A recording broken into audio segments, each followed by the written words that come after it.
मेरी जबान को लगाम नहीं है, तुम्हारा घर से निकलना महाल कर दूंगा मैं यहाँ पे। कुरान करीम दिया ना हाथ में, अल्लाह का कलाम तुम्हारे हाथ में दिया, तुमको उसका भी लिहाज नहीं है और तुम दावा करते हो कौम का। अरे लिफाफों पे जिंदगी गुजारने वालों, शर्म से डूब मरो तुम, मत करो।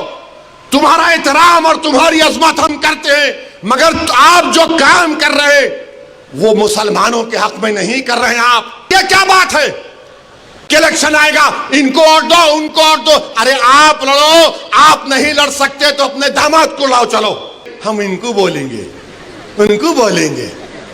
क्या हुआ, आपने बीजेपी को हैंडल दे दिया। अरे तुमको ओवैसी से मजलिस से नफरत है, मगर कुरान करीम की तो अजमत का तुम लिहाज रख लेते। अरे जब सियासत नहीं आता करना तो मत करो, दुआ करो या हिकमत अमली से इख्तियार करो। नहीं, हमको सब चीज होना। देख लिए क्या हुआ।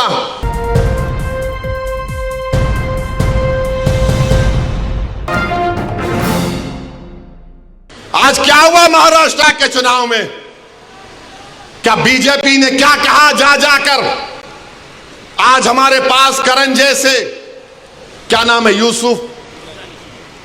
यूसुफ पुंजानी आकर तकरीर करके गए, मैं इलेक्शन जीतने का हार गया। उन्होंने कहा कि बीजेपी ने पूरे महाराष्ट्र में प्रचार कर दिया कि फतवा जीतेगा या भगवा जीतेगा। बताओ ये कौन है लोग। अरे आपको अगर इलेक्शन लड़ना है लड़ो, आगे बढ़ो, सिर्फ बैठकर ऐलान करने से नहीं होता। इलेक्शन लड़ो, मालूम होता आपको कैसे वोट हासिल करना पड़ता है। एक आलिम दीन मुफ्ती इस्माइल आपके सामने जो इलेक्शन लड़ रहा भी है, मिंबर रसूल पर आपको अच्छाई को बयान भी करता है और चुनाव भी लड़ता है, मगर यह क्या बात है कि इलेक्शन आएगा इनको वोट दो उनको वोट दो। अरे आप लड़ो, आप नहीं लड़ सकते तो अपने दामाद को लाओ, चलो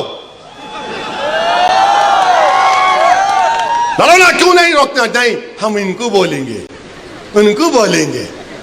क्या हुआ, आपने बीजेपी को हैंडल दे दिया। यूसुफ पुंजानी कह रहा है कि बीजेपी गली गली जाकर ऐलान कर दी कि फतवा जीतेगा या भगवा जीतेगा। अरे जब सियासत नहीं आता करना तो मत करो, दुआ करो या हिकमत अमली से इख्तियार करो। नहीं, हमको सब चीज होना। देख लिए क्या हुआ।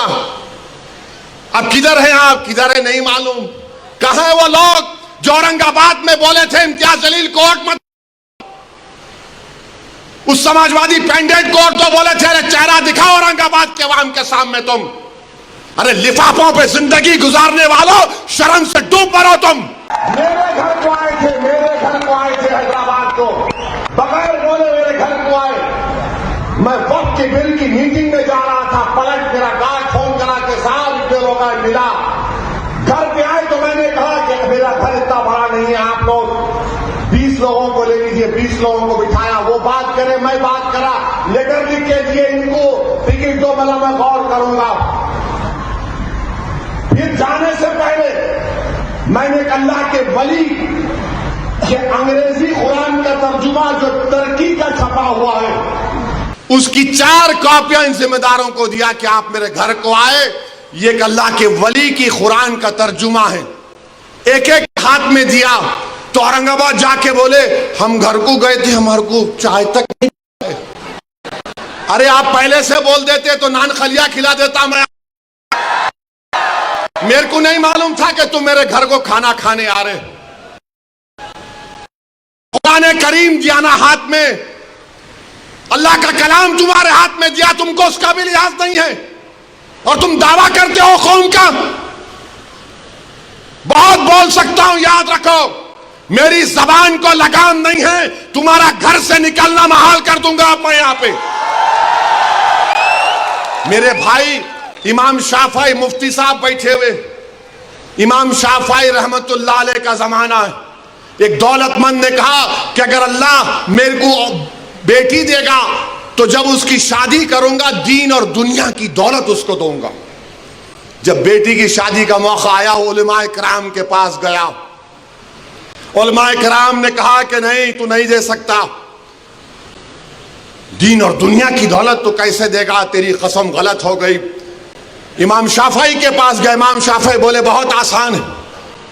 इमाम शाफई रहमतुल्लाह अलैह ने कहा तेरी बेटी की शादी कब है? उसने कहा फुला दिन है। बोले मैं आ रहा हूं, चला जा। इमाम शाफई पहुंचे। इमाम शाफई रहमतुल्लाह अलैह ने कहा कि आसान है। वो बोला कि हज़रत शादी तो हो गई, क्या है बताओ। बोले कुरान अपनी बेटी को दे दे, दीन और दुनिया की दौलत उसको दे चुका। मैं उनको दिया, 4 कुरान दिया उनको, और बोल के दिया कि आप मेरे घर को आए, मुझे पता नहीं है, मैं वकीलों की मीटिंग में जा रहा था, पलट कर आया आपके लिए, ये कुरान करीम का तोहफा आपको दे रहा हूं। अरे तुमको ओवैसी से, मजलिस से नफरत है, मगर कुरान करीम की तो अजमत का तुम लिहाज रख लेते। मैं ये बात इलेक्शन में बोल सकता था, मगर खामोश बैठे रहा। मगर आज मजबूरन बोलना पड़ रहा है। याद रखो, तुम लोग जो काम कर रहे हो ना, तुम महाराष्ट्र के मुसलमानों को ना सिर्फ कमजोर कर रहे हो, बल्कि तुम उनकी आवाज का गला घोट रहे हो। अरे तुम इलेक्शन लड़ो, हम तुम्हारी तायीद करने को तैयार हैं। कब तक तुम ये सियासत करोगे कि उन्हें बोल दिया, इन्हें बोल दिया? जिसको तायीद किए औरंगाबाद में, वो खाली 5000 वोट लिया, 5000 वोट लिया। नासिर के खिलाफ कितने वोट लिया उन्हें? 10,000 वोट लिया। और नासिर हारे 8,000 वोट से। जो जिसकी तायीद का ऐलान किया वो 5,000, इम्तियाज जलील हारे 1100 वोट से। धूलिया से फारूक शाह के खिलाफ आपने ऐलान किया, वो 10,000 पे निपट गया। फारूक शाह 70,000 वोट लिए, सिर्फ 1700 वोट लिया वो जालिम, सिर्फ 1700 वोट लिया। फारूक शाह 70,000 वोट लिया। अतीक को आपने तायीद नहीं की, किसी और को बोल दिया। अरे क्या कर रहे हो तुम लोग? मत करो। तुम्हारा एहतराम और तुम्हारी अजमत हम करते हैं, मगर आप जो काम कर रहे हैं वो मुसलमानों के हक में नहीं कर रहे हैं। आपने हैंडल दे दिया बीजेपी को, बीजेपी ने पूरा प्रचार कर दिया, और क्या नतीजा निकला जा आप देखो। कल ये बीजेपी की सरकार अगर कुछ करेगी तो कौन आके लड़ेगा? आप आएंगे रोड पे? यही इम्तियाज जलील, यही फारूक शाह, यही मुफ्ती इस्माइल, यही नासिर सिद्दीकी, यही फारूक शाब्दी, यही वारिस पठान मैदान में उतर के मुकाबला करेंगे। मेरे भाई, पहचानो इन लोगों को।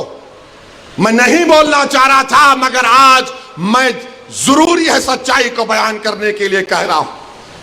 बहरहाल मेरे अजीज दोस्तों और बुजुर्गों, अपने मस्जिदों को आबाद रखो। जो लोग मस्जिदों को छीनना चाहते हैं, उसका जवाब क्या है? अपनी मस्जिदों को भरे करो। तुम्हारी जुमे की नमाज फजर की नमाज में उतनी तादाद होनी चाहिए। तुम्हारी मगरिब की जमात में जितने लोग होते हैं उतना जहर में होना चाहिए। दरगाहों को आबाद रखो, खानखाओं को आबाद रखो। दरगाह और खानखाओं पर अल्लाह के नाम पर दिल पर ज़रब मारते रहो। डरने और घबराने की जरूरत नहीं है। जो ताकतें मस्जिदों को छीनना चाहती हैं, अल्लाह कुरान में फरमा दिया, ये सबसे बड़े जालिम हैं, ये सबसे बड़े जालिम हैं।